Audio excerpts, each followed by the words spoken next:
নমস্কাৰ বন্ধু-বান্ধৱীসকল, মোৰ অন্য এটা ভিডিঅ'লৈ আপোনালোক সকলোকে স্বাগতম জনাইছোঁ। বন্ধু-বান্ধৱীসকল, আজি মই দেখুৱাবলৈ ওলাইছোঁ আমাৰ যিহেতু এতিয়া বাৰিষা কঠীয়া পৰাৰ ছিজন আহি গৈছে আৰু এইবাৰ আমি ভাবিছোঁ সকলোখিনি কঠীয়া যি কিছুমান জাগাত খাজি ৰোৱা বুলি কয় বা গাছি কৰি ৰোৱা বুলি কয়, তেনেকৈ আমি এইবাৰ কঠীয়াখিনি পাৰিম বুলি ভাবিছোঁ। সেইবাবে অলপ আগতীয়াকৈ এই কঠীয়া সিঁচিব আৰম্ভ কৰিম।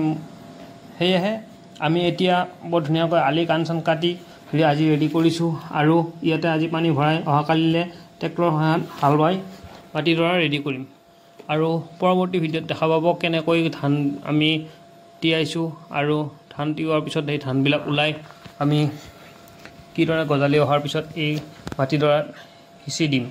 বন্ধু-বান্ধৱীসকল, আমাৰ ইয়াতে এইবাৰ যথেষ্টখিনি মানুহে বড়ো ধানৰ খেতি কৰিছে।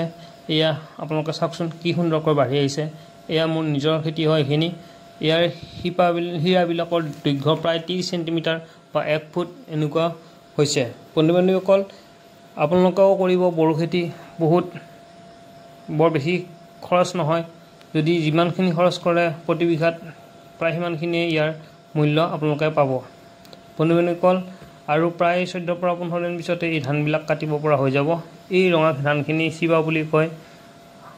বৰ ধুনীয়াকৈ বাঢ়ি আহিছে। বন্ধু-বান্ধৱীসকল, এই পানী ভৰাওঁতে এতিয়া ৰাতিয়ে হৈ গ'ল। প্ৰায় এতিয়া 6:30-7 মান বাজিলে। যিহেতু ভিডিঅ' কৰি আছোঁ সেইবাবে সঠিক টাইমটো আপোনালোকক ক'ব পৰা নাই। আৰু এনেকৈ আকাশত জোনবাই ওলাই গ'ল আৰু চাওকচোন গোটেই পথাৰখিনি মই পানী কৰি দিলোঁ আৰু কাইলৈ ইয়াতে আহি হাল বাম।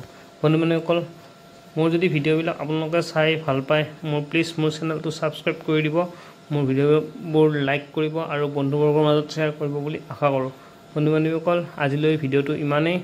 পৰৱৰ্তী ভিডিঅ'ত আকৌ আপোনালোকৰ মাজত এনেকৈ ভিডিঅ' লৈ আহিম। ধন্যবাদ।